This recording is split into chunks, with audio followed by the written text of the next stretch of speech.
Ushio Patreon.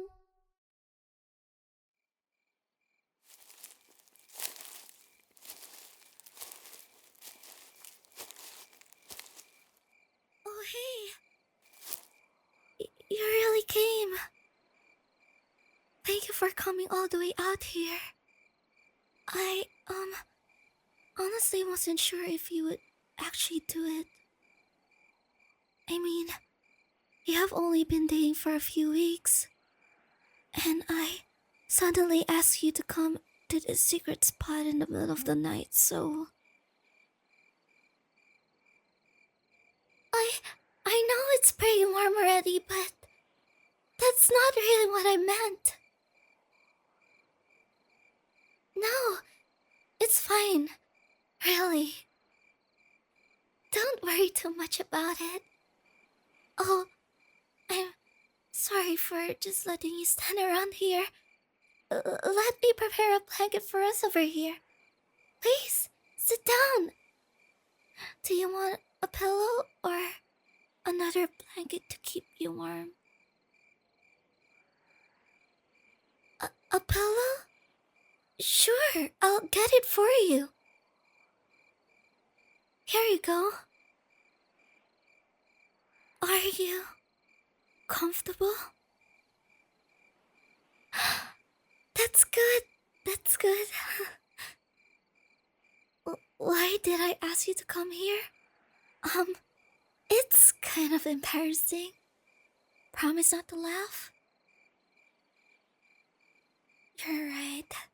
It's a bit too late to ask that now, since you're already here and all. It's just I wanted to go stargazing with you. I mean, the weather report said that tonight would be a clear sky, and since it's a new moon, so I thought it would be a perfect opportunity. What am I saying? You agree? Do you want to, lie down next to each other and watch the stars then?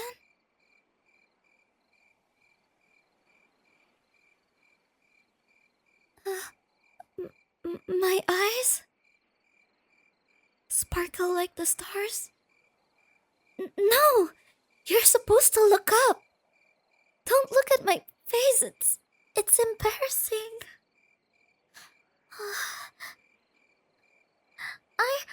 I am not cute. There's lots of pretty girls out there.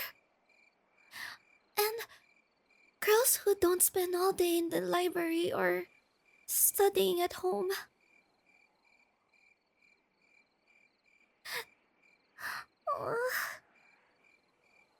You you don't want any of these girls? You think I'm more... Ah! Shut up, shut up, shut up, shut up! I'm sorry. Did I push you down too hard?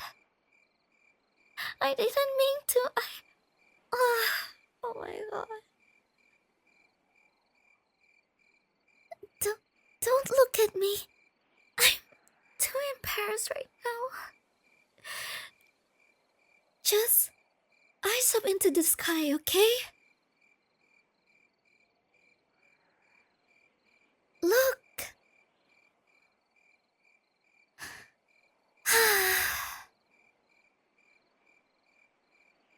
No matter how often I do this, I am still surprised each time. When your eyes finally get used to the dark, the sky becomes so incredibly beautiful. Oh, yeah. You see, I regularly look at the stars. But not always like this. I only do this on special occasions. With special people. Nothing. I just said that I have a telescope in my room which I use almost every night. I just really enjoy looking up at this infinite sky and the countless stars in it. It makes me feel insignificant and important at the same time.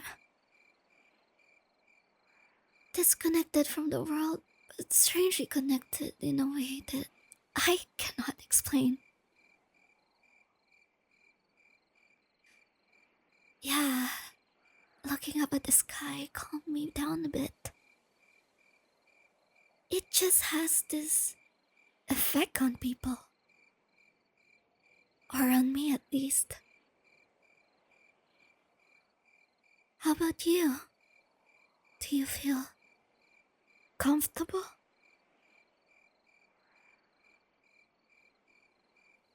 A bit cold? Wait here. Let me just get a cuddle for warmth? Is that why you didn't want a blanket before? You really planned this all along, didn't you? Well, fine. I guess we can cuddle a bit. Can I lay my head on your shoulder? If that's okay. Thank you. I kind of wanted to do that ever since we met, to be honest.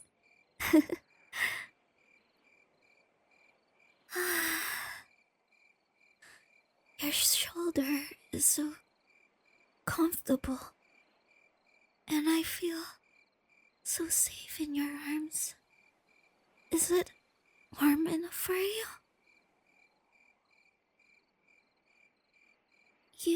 You were never cold to begin with? You really are a tease. So, how about you? Do you ever go stargazing? Not as often as you want to, huh? I guess it's like that for a lot of people. Everyone can appreciate the universe's beauty, but most don't take the time to actually enjoy it. Do you know anything about astronomy or astrology? Yes, there's a difference. The difference between astrology and astronomy is astrology is the art of telling the future and other things based on the movement of celestial bodies, while astronomy is actual science of how they interact and behave. So I guess now you know, huh? No, I don't believe in astrology. Not in that way, at least. But I like how poetic some of the interpretations and stories are. And to imagine what the people who thought of them felt like in the moment. You can actually learn a lot about history and past cultures from the lore and traditions and stuff like that. What do I mean? Take Lyra, for example. Over there. No, not there. That is not a constellation at all. Here. Follow where I point with my arm, okay? Another advantage this position has. My arm is very close to your face. So you can easily see where I mean. Yes, that cluster of stars around that particularly bright one. Do you know what Lyra is supposed to look like when connecting the stars? Let me show you then. Give me your hand for a moment. Do you see and feel the pattern I trace along your palm? Now, connect it to the stars you can see in the sky. Good? Good. Now, to explain what I was talking about, what do you know about the Greek mythology? The basics, huh? Okay. So, are you familiar with the myth of Orpheus then? It is not that well known. So, the story goes about a legendary musician who was famous for his skill with the lyre. His music was so beautiful it could charm the whole world, even trees or rocks. When his wife died and was sent to the underworld, he followed after her in order to bring her soul back. Orpheus managed to charm the god of the underworld, Hades, and got permission to take his wife back into the world of the living. The only condition was that he was not allowed to look back until they left the underworld. However, as he led his wife, his doubts began to grow stronger and he became afraid of Hades had cheated him. So, he looked back and saw his wife being pulled back into the darkness, never to leave again. For the rest of his life, Orpheus never married again and traveled the world aimlessly. After his death, Zeus raised his lyre into the sky and turned it into a constellation we see even today. So you're asking me what's the meaning of this story? Well, for one, it served to remember the great musician, but also as a reminder to not doubt or stand against the gods. Lyra is also often portrayed as an eagle or a vulture, which is very interesting since the myth of Orpheus mentions that Zeus made an eagle retrieve the lyre and carry it into the sky. I've always wondered, was it seen as an eagle first and changed into a lyre by the Greeks, or the other way around? Did someone search for the lyre like constellation after the myth has already been written, or was the myth invented in order to explain the constellation? The Arabs record the same spot in the sky as a diving eagle, so did they influence the Greeks, or did the Greeks influence them? There are so many questions relating to myths which influence our understanding of real history. And you're looking at me funny. My god. I'm so sorry.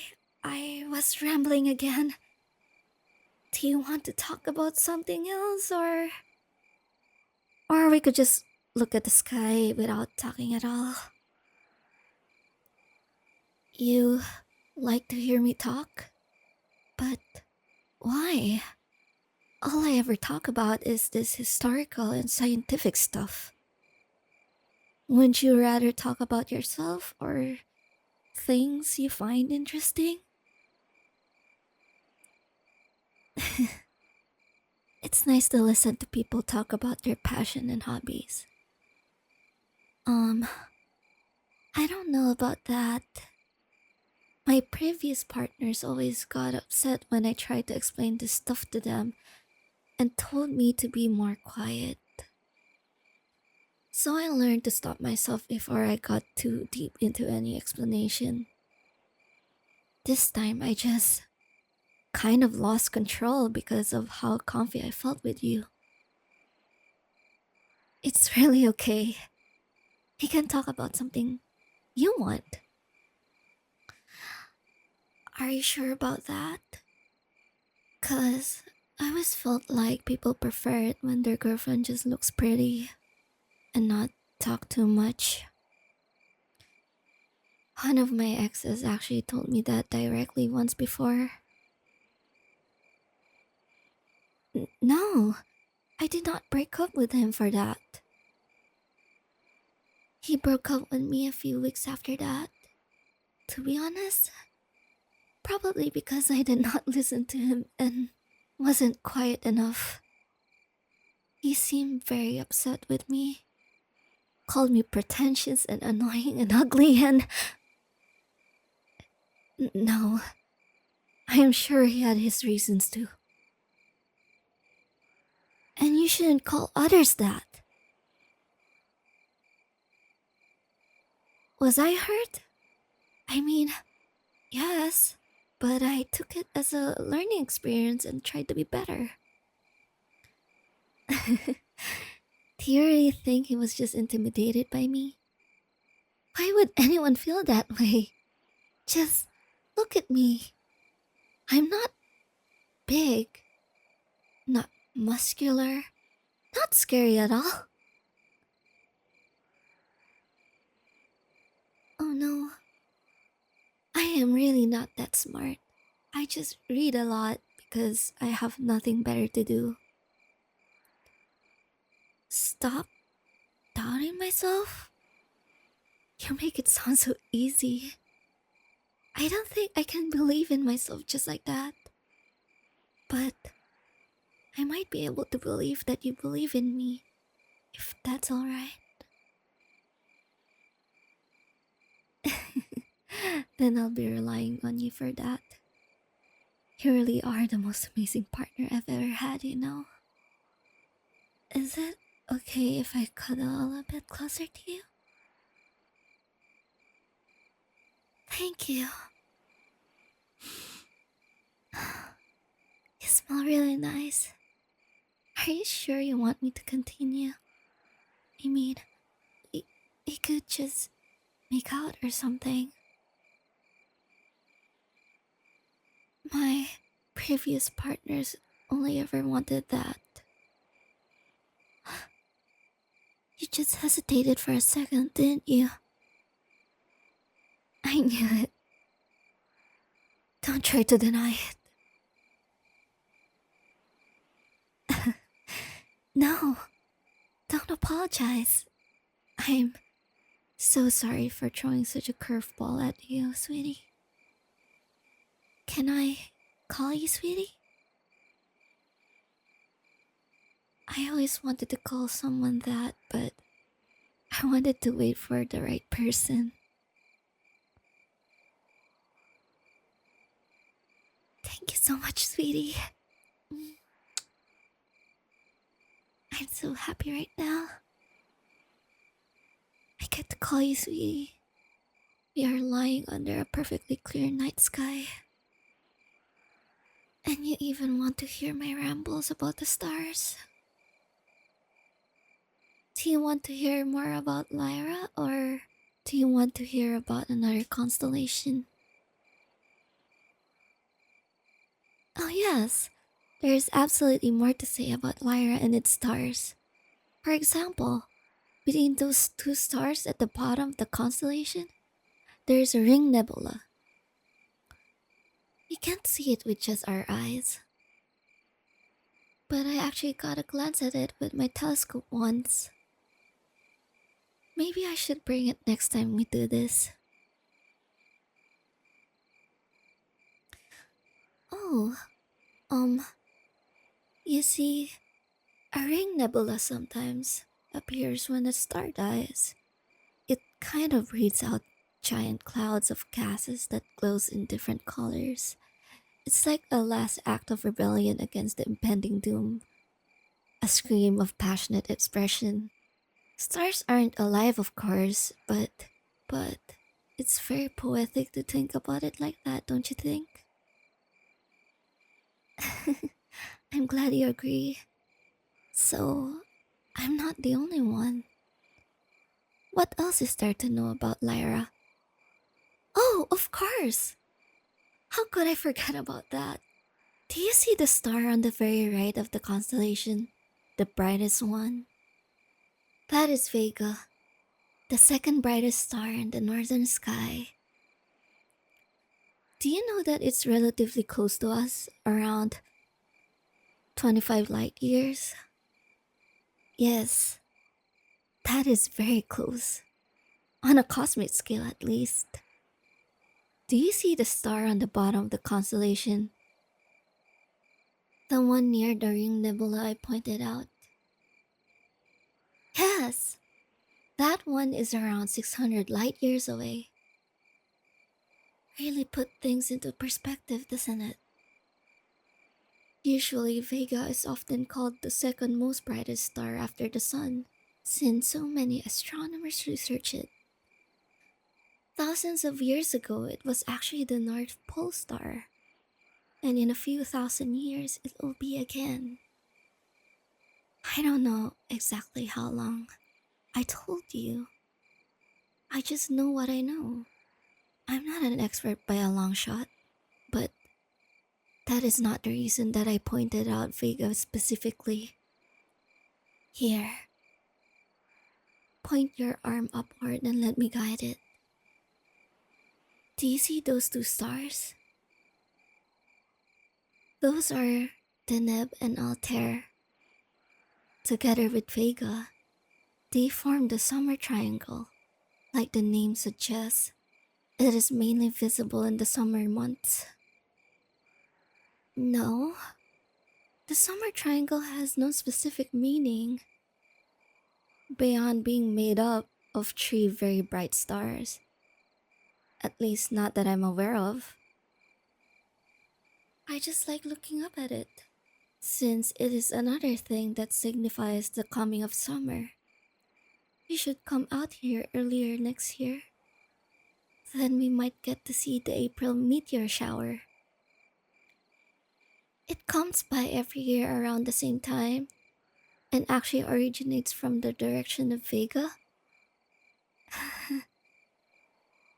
Oh, if we are stuck together, then of course, but I really hope we are. You think so too? Then it will absolutely happen. I believe in it. Shh. I'm waiting for the shooting star. So the last thing we said will come true. There was one! Did you see it? I know it's just a coincidence, but I'd like to believe that it means something. Maybe that was also the reason that humans attached such great meaning to the constellations throughout history.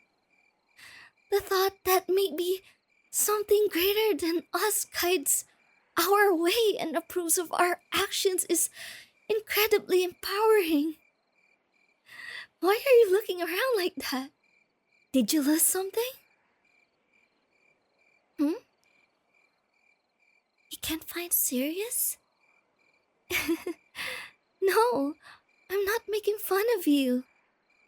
It would be a lot more worrying if you did actually find it. Right now, Sirius is somewhere behind the sun, so we can't see it during summer nights. Why are you so interested in it? Oh, because you heard of it before? Do you know its nickname? That's right, it's the Dog Star. Why is it called that? Well, for one, because it is the brightest star in the Canis Major constellation. But I think there was another reason as well. Let me think. Ah! Yes! Do you know that the ancient Greeks and Romans thought the star had a bad influence on dogs? In the late summer, when it is especially hot, Sirius rises just before the sun does. And since dogs can't handle hot weather that well, they thought that Sirius makes dogs sick. It is even referenced in Iliad. Yes! That is the story of the Trojan War. Anyways, I think it went like this. Sirius rises late in the dark, liquid sky. On summer nights, the stars of stars, Orion's dog they call it, brightest of all. But an evil portent, bringing heat and fevers to suffering humanity. Oh no, I did not learn the whole Iliad! Only this passage since it relates to Sirius. What else is there to know? Are you really interested in it? You are? That makes me so happy! Do you know that, interestingly enough, Roman and Greek civilizations were not the only ones associating Sirius with dogs? Yes! Weird, isn't it? The Chinese knew it as the star of the celestial wolf, and many tribes of Native Americans also named it after dogs. No, not every culture saw it that way. For example, in Persian mythology, Sirius was called Tishtria and worshipped as the rainmaker. Probably because it appears in the sky just before the dry season ends and the rainy season begins. Is there more to know? Of course there is. You probably know that Sirius is the brightest star in the night sky, and sometimes even visible during the day. But did you know it is actually a binary star system? That means that we see as one dot is actually two stars spinning around each other. But the second one is so much smaller and dimmer than the first one that it doesn't actually influence how well we can see it. So you want to know more? Let's see. Right. Do you remember the summer triangle I showed you earlier? Oh wow! You even found it again. You are a really fast learner. Sirius is actually part of its counterpart, the winter triangle, together with Procyon and Betelgeuse. No, that's it. No more questions for tonight. I just want to enjoy this time with you for a little bit longer because you have to go home. Besides, I can tell you all of this information, but it would be much better to show you. Next time, I'll bring my telescope. Then we can do this properly. Does that sound okay to you?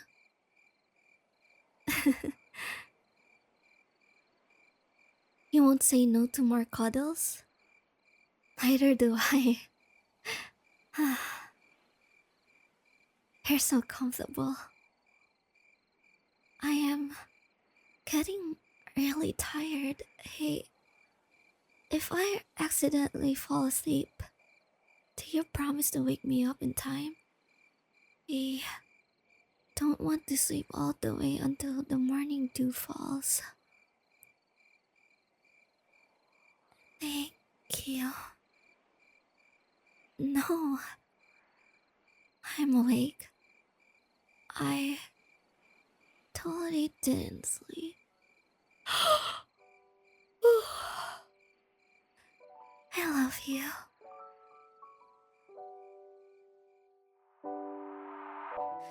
Hey guys, thank you so much for watching. I just would like to thank NineTalesScripts for this amazing script. I will put the link in the description down below. I also would like to thank my patrons: Nomak, David Valdez, Dimandshark 15, H, Jerrod Belford, and Cocciante. If you want more contents like this, please don't forget to follow me on my social media accounts in the description down below. Please don't forget to like, subscribe, and hit the notification bell for more updates. So I'll see you guys next time. Bye!